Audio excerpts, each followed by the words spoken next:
O acesso precoce às redes sociais por crianças e adolescentes exige atenção redobrada de pais, educadores e da sociedade. A superexposição digital pode comprometer o desenvolvimento emocional, psicológico e social dos jovens, especialmente quando associada à chamada adultização infantil, fenômeno em que crianças são incentivadas a adotar comportamentos, estéticas e discursos típicos de adultos, muitas vezes com fins comerciais ou de engajamento. Esse tema ganhou os holofotes após uma denúncia contundente do influenciador Felca viralizar. O Entre Assuntos de hoje está no ar para falar sobre o uso consciente das redes sociais por crianças e adolescentes.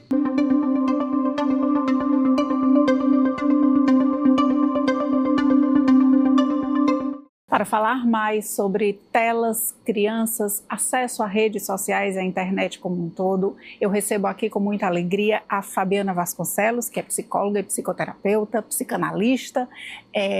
Fabiana, seja muito bem-vinda. É um momento que a gente precisa discutir bastante esse assunto e trazer aí esclarecimentos importantes e necessários para nossas crianças, para os nossos adolescentes e também para os adultos.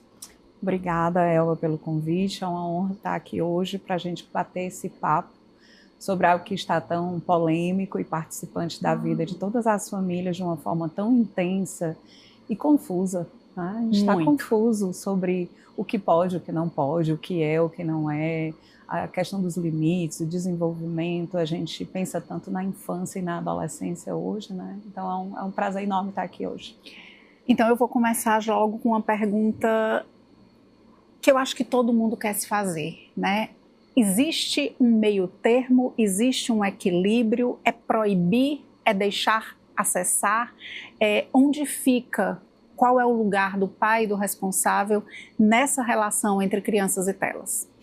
Vamos entender um pouquinho do nosso histórico, né? Como foi que a gente chegou a proteger a criança e o adolescente de forma que a gente tivesse famílias que pudessem entender onde está o limite. Então a gente estabeleceu no Estatuto da Criança e do Adolescente que nós temos um tripé, que é a família, a escola e a sociedade sendo o poder legislativo e toda a sociedade em geral. Eu estou na rua, eu sou sociedade para uma criança e para um adolescente. Esse tripé, ele diz, nós temos o dever de proteger e cuidar, né? Está ali montado.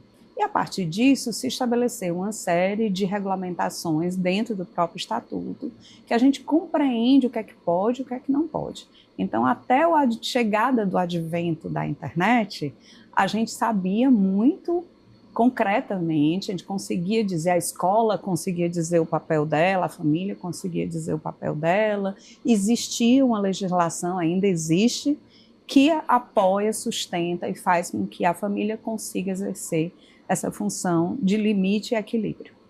Com a chegada da internet, nós começamos a desenvolver espaços que são as redes sociais, e as redes sociais, elas foram colocadas num lugar onde parece que o Estatuto da Criança e Adolescente não está vigente, mesmo estando dentro do nosso país, né? Dentro do espaço onde a gente diz, mas não tem esse fator de proteção aqui, por que que não está aí? Quando esse tripé, que a sociedade aqui no caso, onde entra a rede social, ele falha nesse equilíbrio, todo o resto falha. Porque eu fico sem saber. Né? Eu vou ter uma família que diz, não, é 5 anos, a outra vai dizer 10 anos, aí começa a gerar um movimento de cada um por si. E aí a gente se desuniu como proteção da criança e adolescente. A gente não chegou no lugar onde todo mundo unido diz, não, eu compreendo que é só 13 anos, que é o que nós temos atualmente. Né? A rede social é a partir de 13 anos de idade. Essa é a primeira informação. E que muita gente desconhece. Desconhece. Até conhece a questão da tela, né? Oferecer tela a partir até 2 anos zero, acho que já teve até uma mudança com relação a isso. Mas quando se fala especificamente no ambiente internet e rede social, há esse vazio, né? Há essa questão de... Nós tivemos a pandemia, que é um fator muito importante a ser considerado. Nós somos existir, sobreviver dentro do espaço digital, desde o trabalho até a escola, e lançamos as nossas crianças mais massivamente dentro desse espaço digital, sem ter ainda todo o aparato que a gente precisa, que é da educação midiática como um projeto escolar, que é de famílias entendendo quais são os aplicativos que as crianças e adolescentes mais acessam em um apoio escola-família. E uma regulamentação que diz, não se preocupe, a sua criança vai acessar a escola EAD, mas ela não vai acessar um conteúdo perigoso, porque a regulamentação sustenta esse lugar. Então, o que tem aí é uma confusão de tudo isso. Antes da pandemia, a Sociedade Brasileira de Pediatria, junto com um grupo de especialistas, que eu também faço parte, que é o Esse Mundo Digital, liderado pela doutora Evelyn Eisenstein, no Rio de Janeiro, e o doutor Eduardo Jorge. Eles são médicos que também impulsionaram a ideia da gente estudar e entender melhor como funciona esse aparato digital. E a partir dali, junto com a Organização Mundial de Saúde, foi possível compreender a tela até 3 anos de idade é zero. Tela, qualquer tela, televisão, notebook, tablet. E por que isso? Né? Não é uma proibição. Aí a gente teria que ter esse movimento escola, família, legislação, em que a família entende o porquê. Tem uma constituição social aí que não apoia o entendimento. É proibido até 3 anos de idade, porque nós temos uma criança em processo de desenvolvimento. O cérebro da gente leva 25 anos para amadurecer. O ser humano é quem mais demora em todo o reino animal a amadurecer, porque nós temos um diferencial que é o nosso cérebro de raciocínio, de razão, de lógica. Esse cérebro ele é lento na maturação. Mas ali na primeira infância, do 0 até os 3 anos de idade, a criança está produzindo 1 milhão de sinapses neuronais por segundo.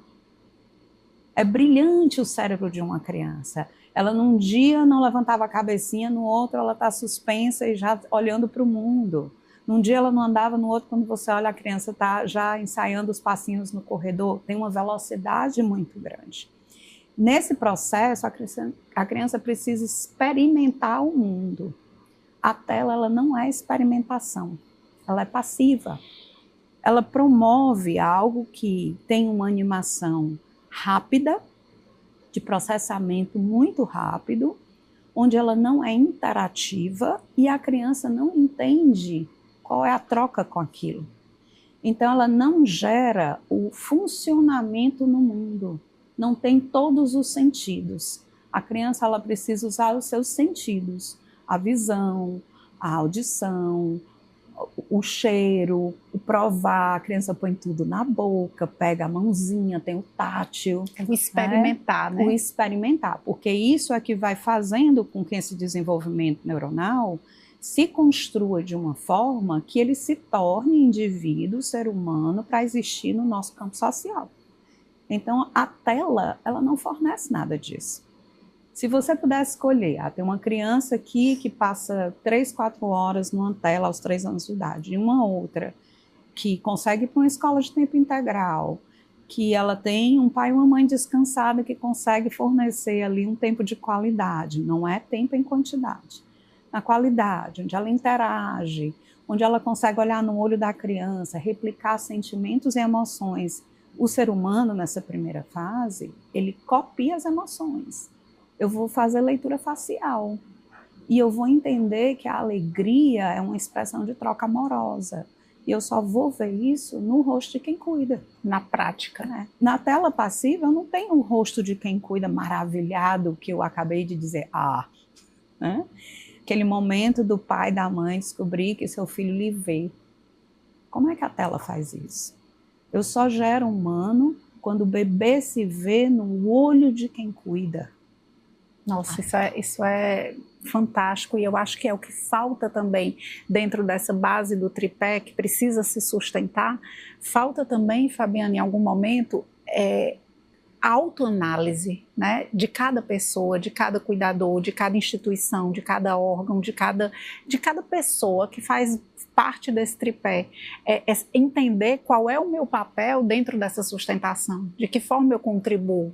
Talvez dessa forma, com o espelho, a gente consiga enxergar melhor até o outro. E você disse a palavra correta. Na psicanálise a gente chama de espelho.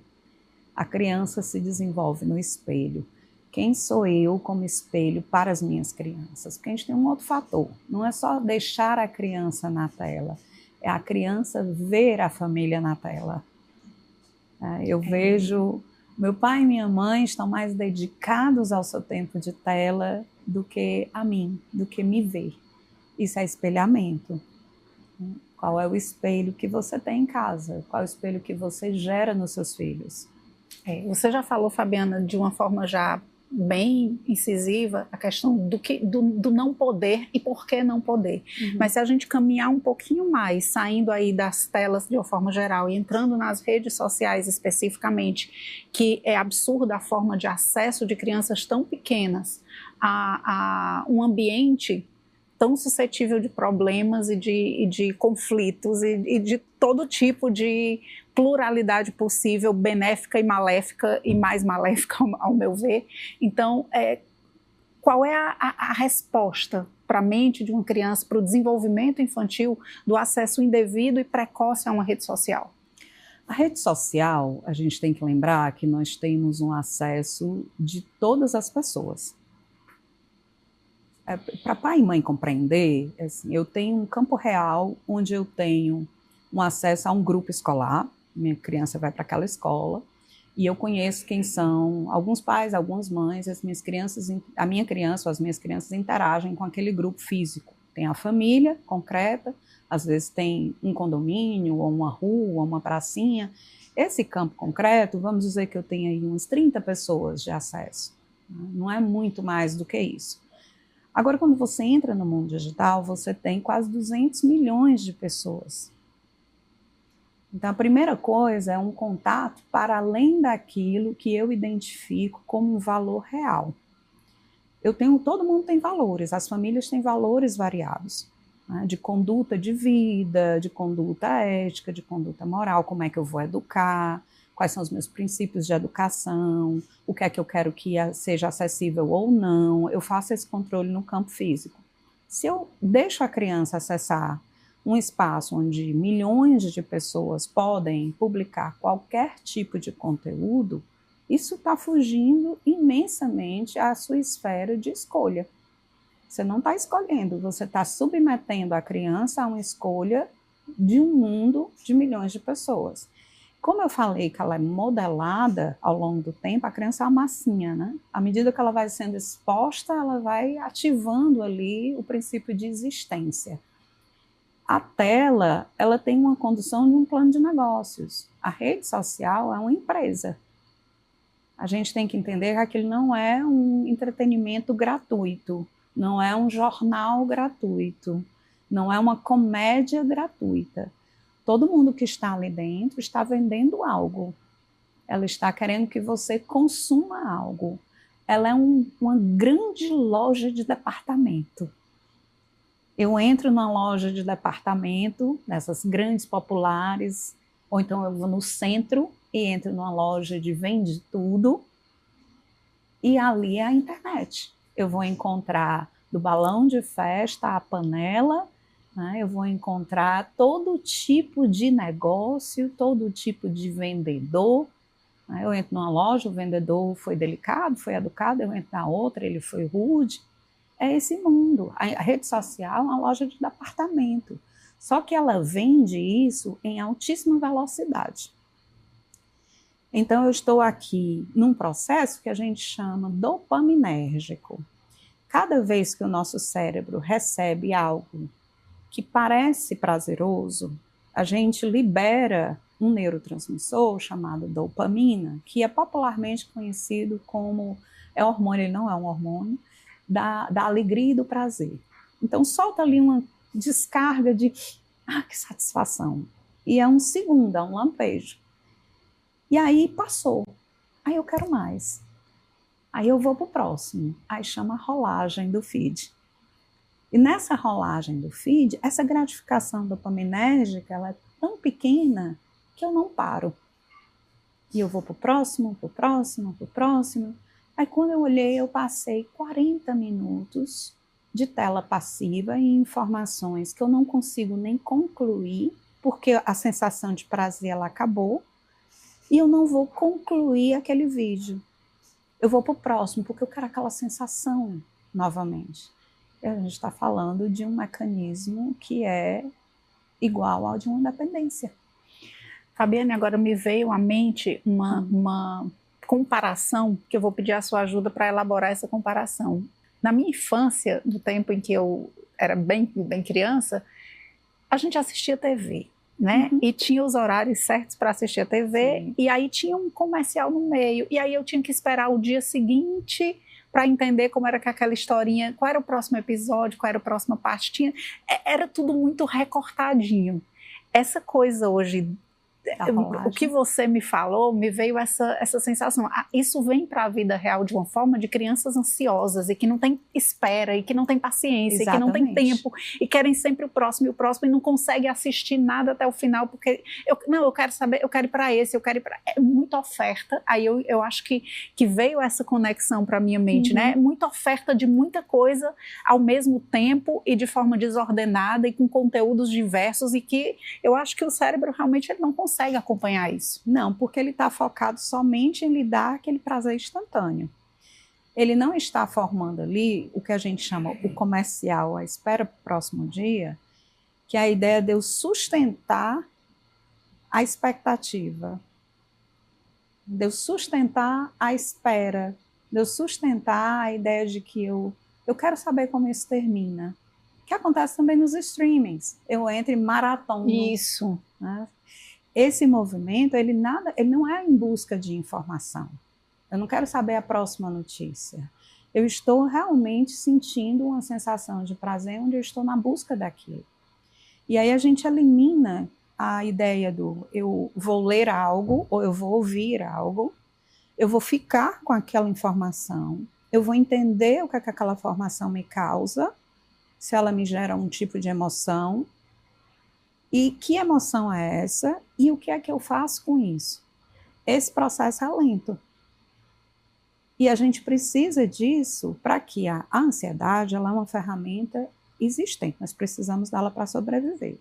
A gente tem, a ansiedade já vem ali no nosso HD, ele é formatado assim para você poder existir no mundo, porque a gente precisa sentir medo.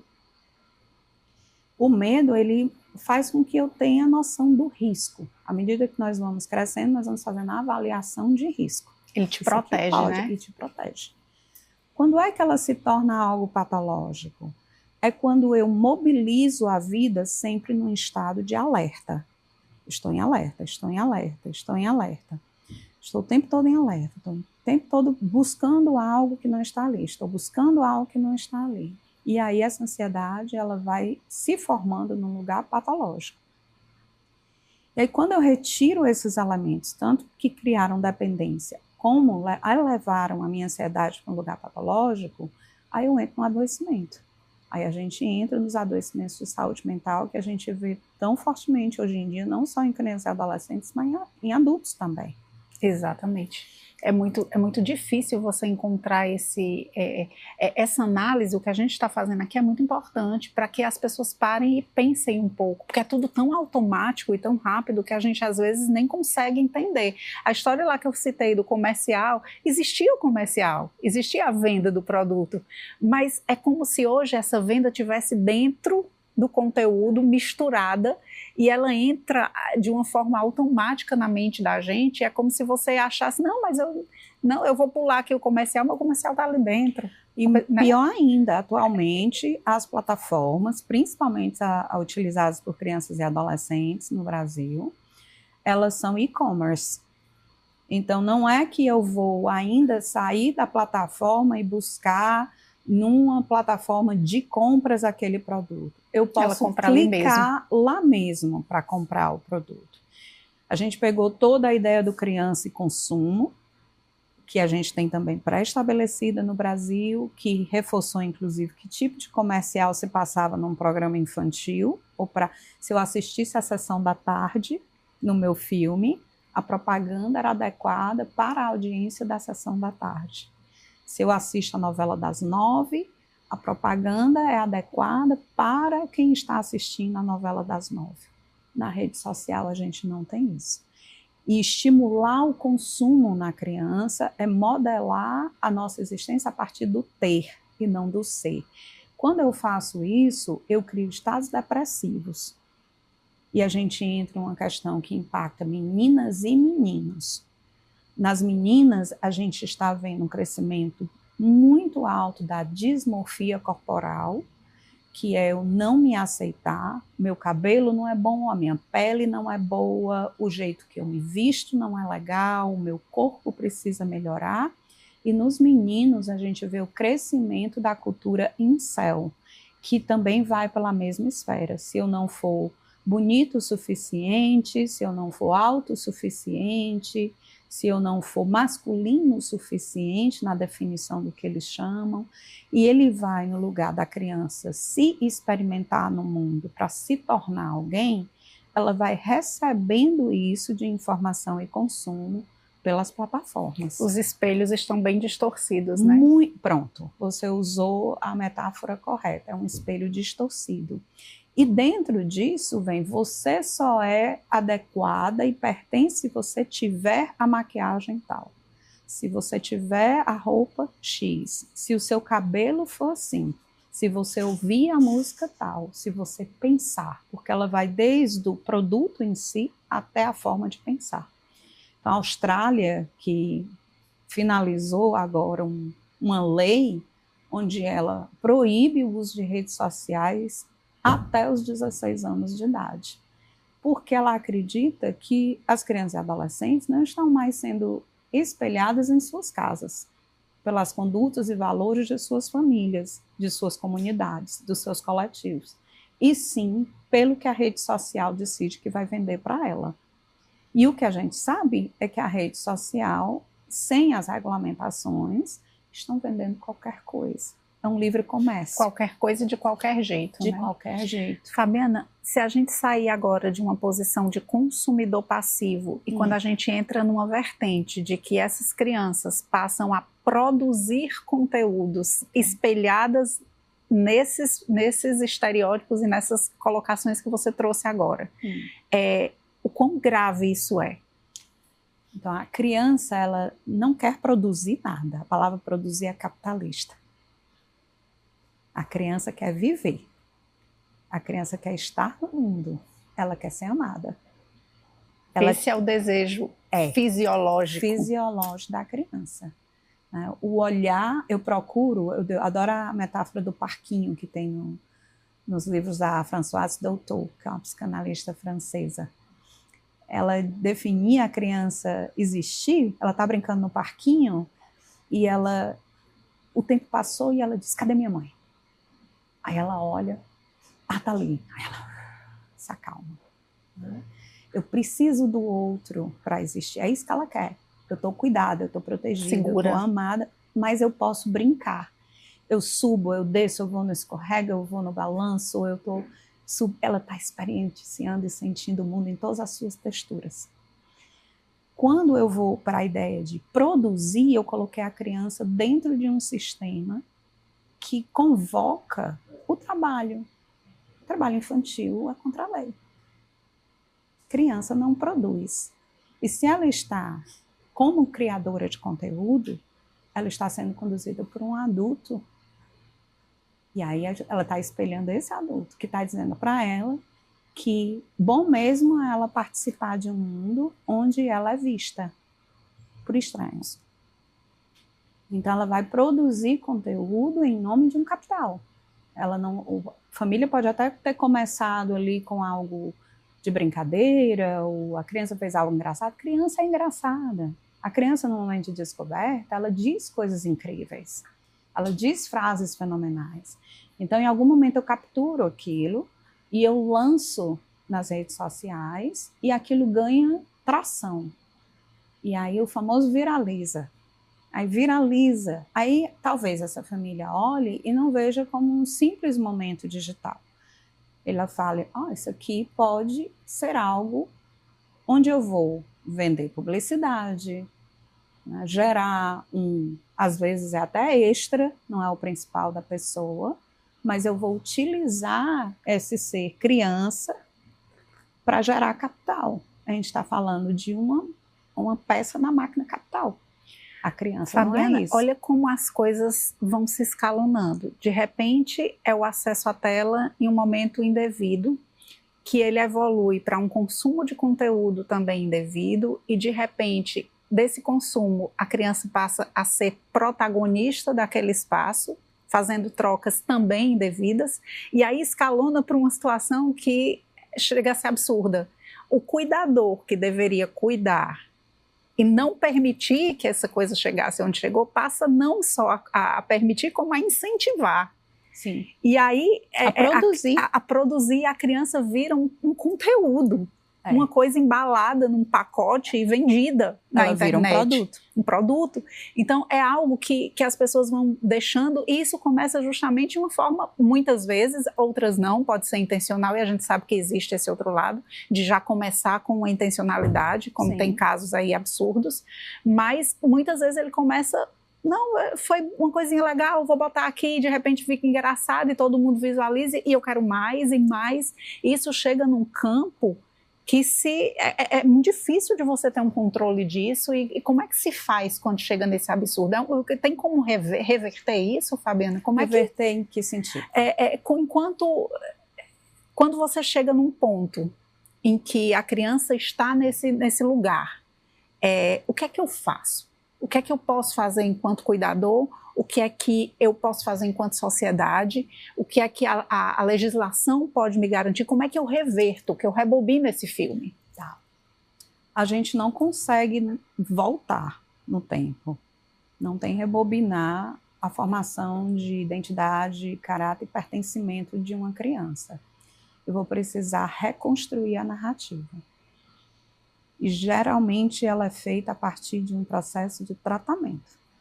Porque se eu gerei toda a identidade de uma criança num formato que ela precisa se expor, que a imagem dela não é privada, que ela não tem direito a não querer expor porque ela não tem ainda a capacidade de escolha, eu estou submetendo a criança a um lugar designado por um cuidador ou por um outro adulto que está se aproveitando daquela vulnerabilidade.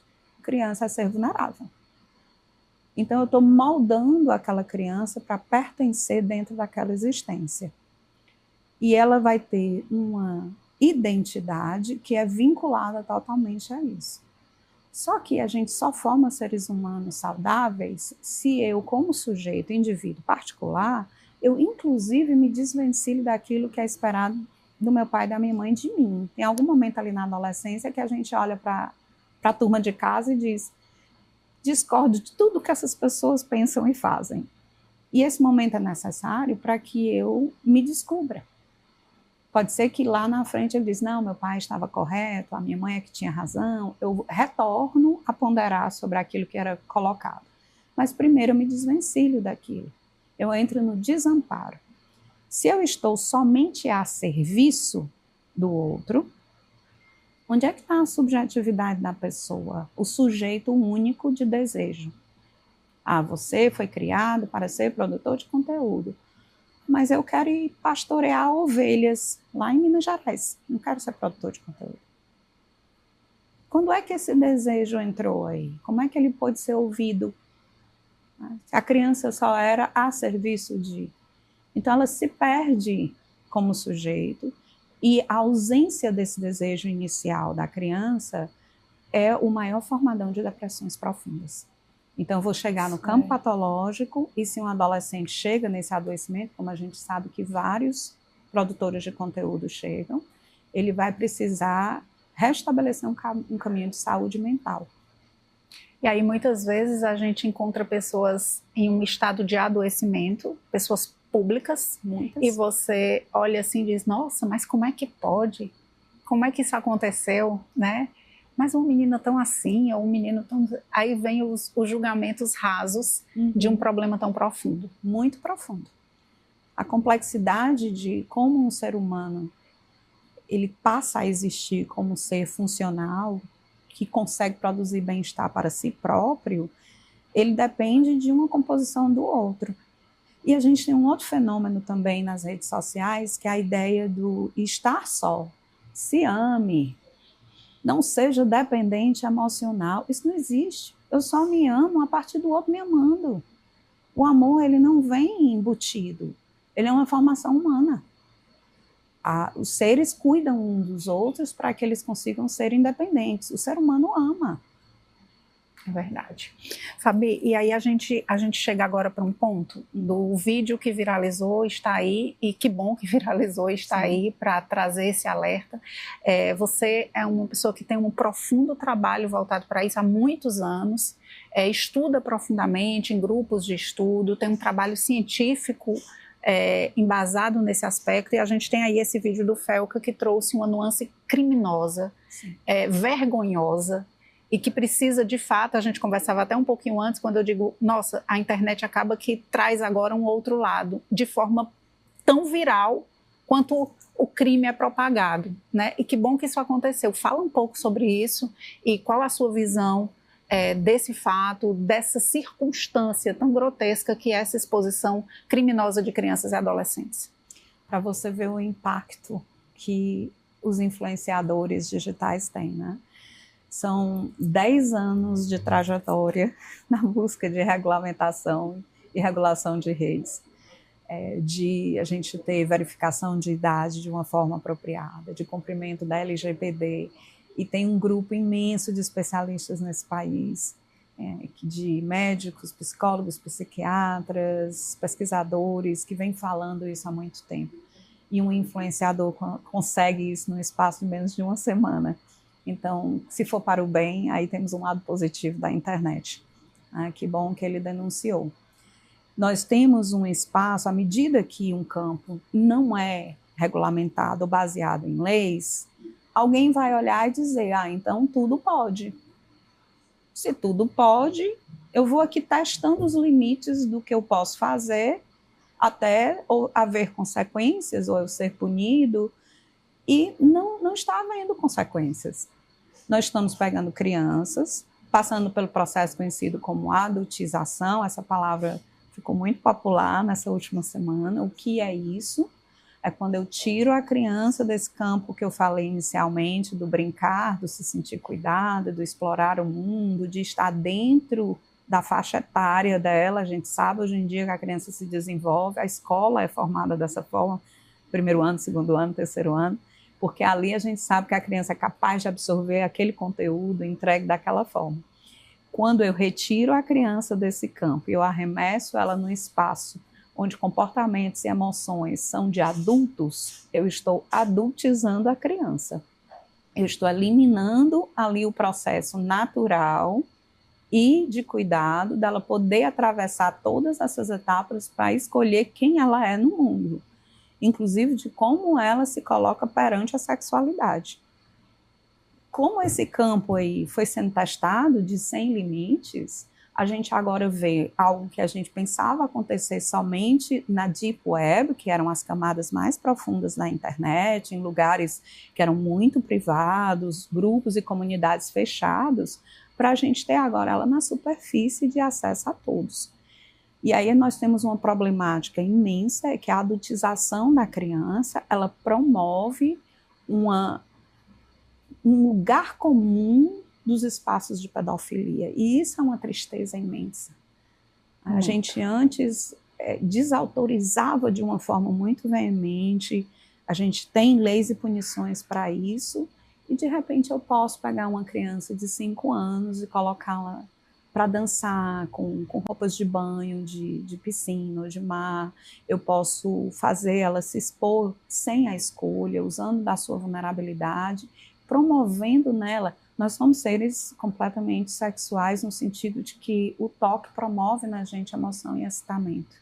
Mas não é o sexual do adulto. Ele não é uma sexualidade que promove um encontro de duas pessoas, onde aquilo vai ser explorado. Ela não é isso. Mas ela excita a criança e ela forma espaços de excitação onde ela não compreende o que é aquilo. Ela não está adequada emocionalmente, neurobiologicamente, para fazer uma escolha acertada e racional sobre aquilo. Então, ela expõe a criança e coloca como se ela estivesse numa bandeja. E isso é um terror.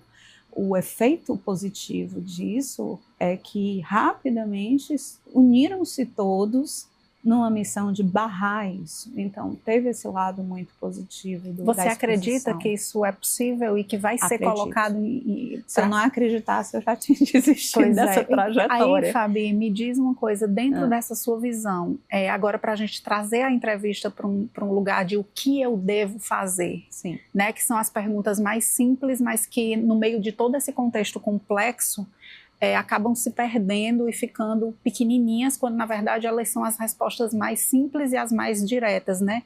O que fazer para, enquanto pai, mãe ou cuidador, para cuidar realmente da minha criança nesse ambiente digital, né? Qual é o passo a passo que eu devo seguir? E me parece ser muito instintivo e muito primário, é a gente buscar aquilo que é, primeiro, aquelas regras mais lá atrás que a gente entende da autorregulação, do espelho, e como é que eu devo fazer? Qual é a orientação que você traz para o pai e para a mãe para evitar chegar a esse escalonamento que a gente conversou tanto aqui? A primeira coisa é considerar que as redes sociais, elas fazem parte e estão parte da vida da criança e do adolescente. Então, eu não posso não incluir aquilo no meu protocolo de educação.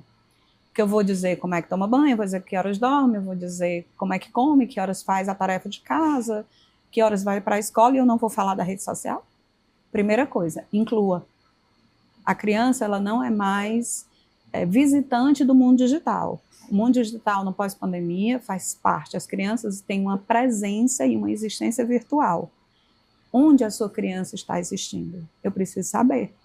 Eu preciso ter pelo menos curiosidade. Essa conversa, ela tem que falar, como foi a escola, e a sua amiguinha, e o vôlei, e o TikTok, você está vendo o quê? Ela faz parte desse circuito de conversa. Ah, mãe, eu descobri aqui uma influenciadora, pois vamos assistir juntas. A gente não pode mais, cada um no seu mundo digital, e a criança está sozinha nesse lugar. Eu preciso incluir. Então, inclua primeiro. A outra coisa é, nenhum aparelho de celular tem que ir para a mão de uma criança sem antes ela ter sido feita privacidade e segurança.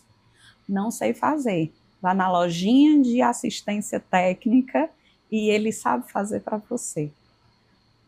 Vou entregar um aparelho para a minha criança. Pegue os seus valores, chegue lá na lojinha do técnico de internet e diz assim, na minha casa não é permitido. Aí você lista.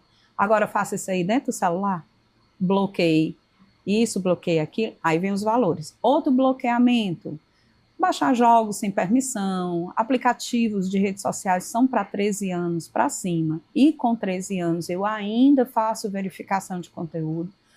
Toda plataforma hoje em dia tem o controle parental. O smartphone tem controle parental. Eu preciso ter curiosidade nas configurações, olhar onde é o controle parental e fazer isso junto com a criança ou adolescente, se ele já tiver ideia de entendimento. Se ele não tiver, você faz antes, você é o responsável. Você está entregando o aparelho. Então, eu vou entregar um aparelho. A gente não tem na escola a tesourinha da criança da educação infantil, que não corta o dedo dela, por mais que ela tente? É a mesma coisa. Quando eu for adulto, aí eu posso usar até uma tesoura de grama. Grande, de manuseio difícil, que corta muito. Então, eu tenho que ter essa ideia da ferramenta. Então, eu vou entregar para o meu filho uma ferramenta protegida, sem corte, né, sem ferir a criança. E eu faço essa proteção, entendo as regras, e aí, mas é porque a minha criança estuda meio período, no outro... as pessoas que são os cuidadores estão trabalhando, estão nas suas tarefas adultas. Coloque um aplicativo de monitoramento do tempo digital e do conteúdo. Isso existe, do gratuito ao pago, dependendo do que você quer. É importante dizer que dá para você trafegar no próprio meio digital de forma segura, monitorada, né? Você tem ferramentas para isso? Tem, eu preciso estar consciente de que ali é um ambiente que eu sou responsável e eu preciso fazer algo. Vou fazer tudo? Nunca, mas essa esfera nunca vai existir no humano. Então, a educação digital ela precisa ser, já era para ser Já uma era para ser realidade. uma realidade. E nas escolas também, que a gente vê pouco, ela não é ainda inserida como um currículo, como matemática, como português, ela ainda não está nesse patamar. E a gente precisaria levá-la. Fabiana, agora eu vou só voltar um pouquinho para um momento em que a gente fala ali ainda da primeira infância, né? Quando a gente ainda está um pouco, ou pelo menos deveria estar bem distante dessa fase das redes sociais, mas tem ali o desenho animado, tem ali as outras situações que, ao meu ver, é onde começa realmente esse contato aí com o mundo digital de forma efetiva.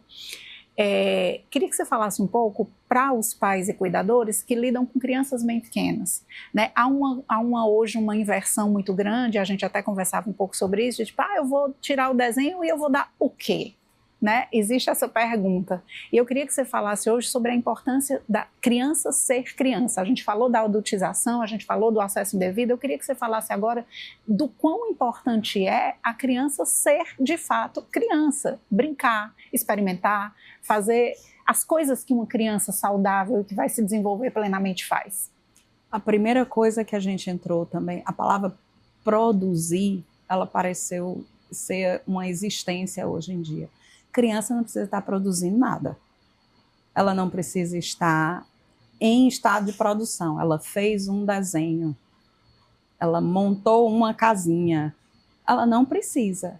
Ela pode estar no nada dela. O nada dela pode ser ela no chão, rodando, sem parar, olhando para o teto, mas o pezinho andando e ela está rodando, rodando. Você está ali na cozinha, fazendo jantar, e, meu Deus, essa criança não para de rodar no chão. Ela vai sair daí, vai precisar de um banho, porque ela está imunda, né, de limpar ali o chão. Ela está processando tanta coisa nesse momento dela, do nada, do movimento do corpo, que a gente chama de kinético, onde ela está mobilizando as perninhas dela e fazendo uma rotação ali. Esse é um movimento que a gente chama de self-soothing, que é um autobalanço. Eu estou me automodulando aqui nas minhas sensações corpóreas. Eu só consigo fazer isso se eu estiver só, se eu estiver sem nada produtivo e se eu estiver com a minha própria imaginação. A criança, ela precisa desenvolver um espaço que ela vai para si, com os pensamentos, com as emoções, com as formulações do dia. E ela precisa ter acesso a coisas, brinquedos, papel. Eu raramente atendo crianças, né? Mas quando eu atendo, a maioria das crianças vem com a expectativa de uma grande loja de brinquedos. E eu não tenho. Eu tenho papel, eu tenho caneta, eu tenho cola, eu tenho artesanato, eu tenho, vamos desenhar, vamos fazer. É uma boneca, vamos desenhar a boneca, vamos colocar ela onde? Na floresta, não sei. Então a gente estimula ali a criança a participar daquele mundo, porque o lugar onde a criança realmente consegue entender suas emoções, o que ela recebeu do mundo e que ela precisa processar é no brincar.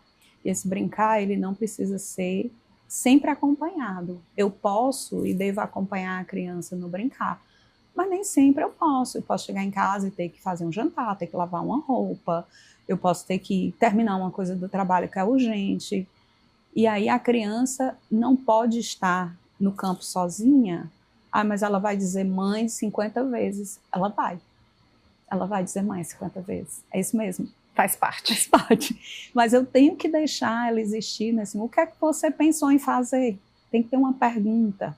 Eu gosto muito de usar, eu fui educadora. No começo da minha carreira, logo saindo da faculdade, eu morei fora e eu fui educadora de crianças brasileiras.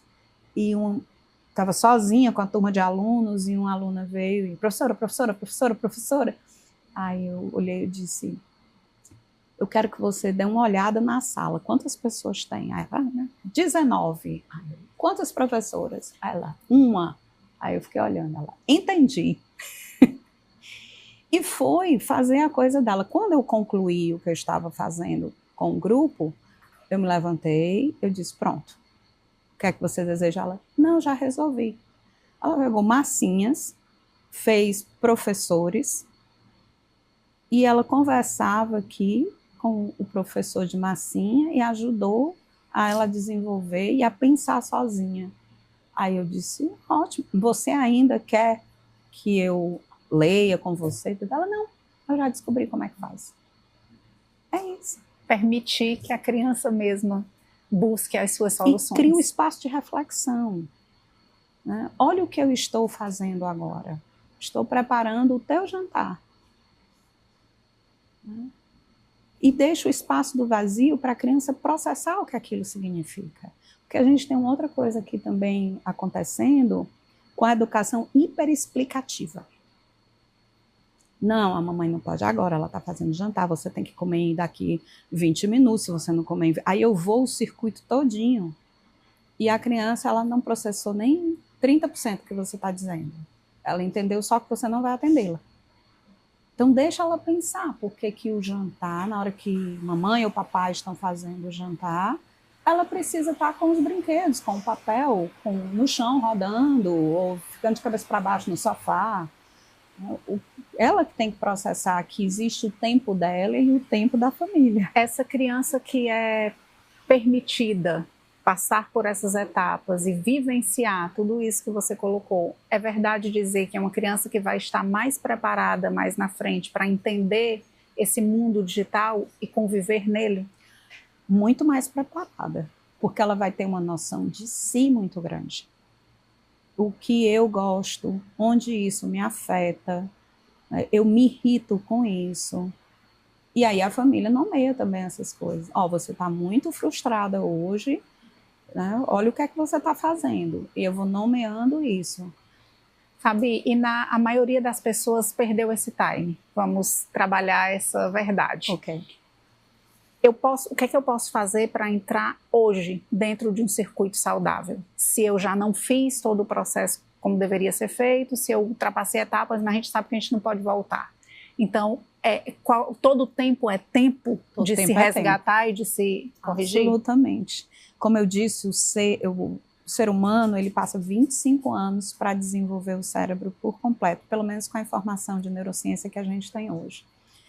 Enquanto o córtex pré-frontal ele ainda estiver em formação, eu posso ativar capacidades reflexivas. Então, com adolescentes que eu atendo, eu não chego e digo, plataforma X está proibida na sua vida. Não faça isso, você tem que se desintoxicar. Eu trago, você acha que esse tempo é muito? Por que é muito? No que é que lhe afeta? O que é que você sente quando você passa 3 horas digitalmente? E a maioria dos adolescentes com o tempo, eles dizem, eu fico com insônia, eu fico com meu cérebro acelerado, eu desenvolvi ferramentas de controle similares ao toque. Eles começam a identificar que o que eu estou vendo, o conteúdo que eu estou vendo, a quantidade do tempo que eu passo, ou o que eu consumo, tem um impacto. Se eu gero essa capacidade reflexiva, eu estou começando a desenvolver um lugar onde o adolescente, a criança ou o adolescente vão entender que existem outras coisas que eu devo fazer.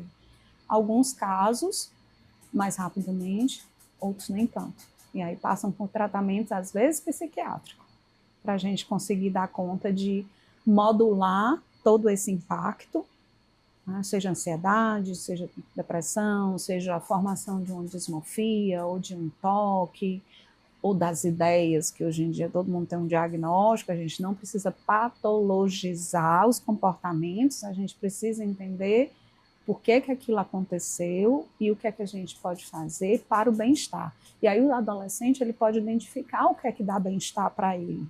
Nós todos somos seres de desejo, a gente sabe o que é bom. Então a gente tem que começar a perguntar. É o contato pessoal, direto. Conversa, diálogo, sem julgamento, ouvindo mesmo. Adolescente, principalmente, gosta de ser ouvido. Fabiana, eu queria trazer agora, para a gente finalizar, mais um componentezinho daquele tripé que você trouxe lá no começo e que eu acho que materializa muito bem, né, essa situação.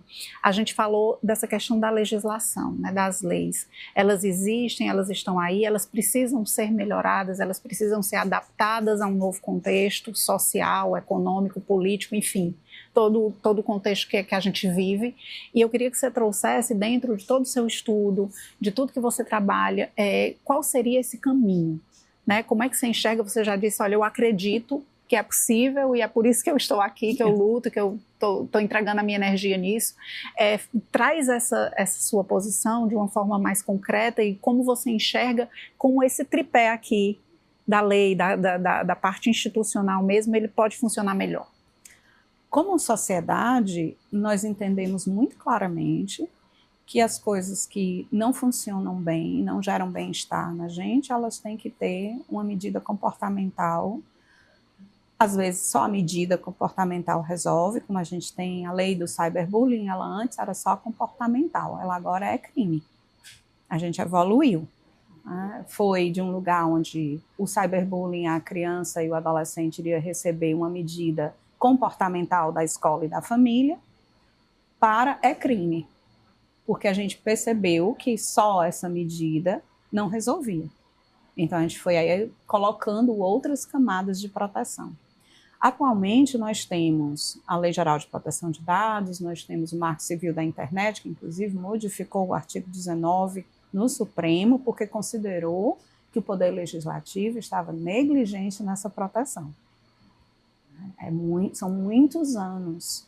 E o que a gente está vendo é uma crescente muito grande. E aí nós temos o PL 2628, que precisa ser votado. Ele é uma regulamentação onde ele pondera as consequências de funcionamento de redes sociais na proteção de crianças e adolescentes e que vai dar essa sustentação ao Estatuto da Criança e do Adolescente de realmente ser válido e entrar em vigor dentro dos espaços digitais. Então, a gente precisa, como cidadão, estar lá atento às modificações necessárias que são pertinentes a essa proteção. E, atualmente, esse é o caminho que a gente está vendo que vai conseguir dar essa sustentação maior. Esse PL, ele é passo a passo de proteção da criança e do adolescente. Eu aconselho que a gente precisa evocar em todos nós, que às vezes até esse modelo que a gente criou no pós-pandemia de uma grande velocidade de existência, às vezes eu recebo pessoas na clínica que dizem, o tempo está passando muito rápido. Eu disse, não, o tempo é o tempo. Ele está ali, passando rápido para quê?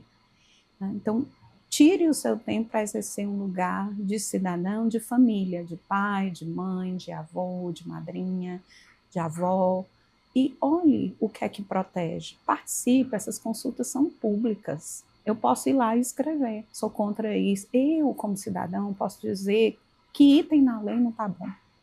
Será que a gente sabe exercer isso?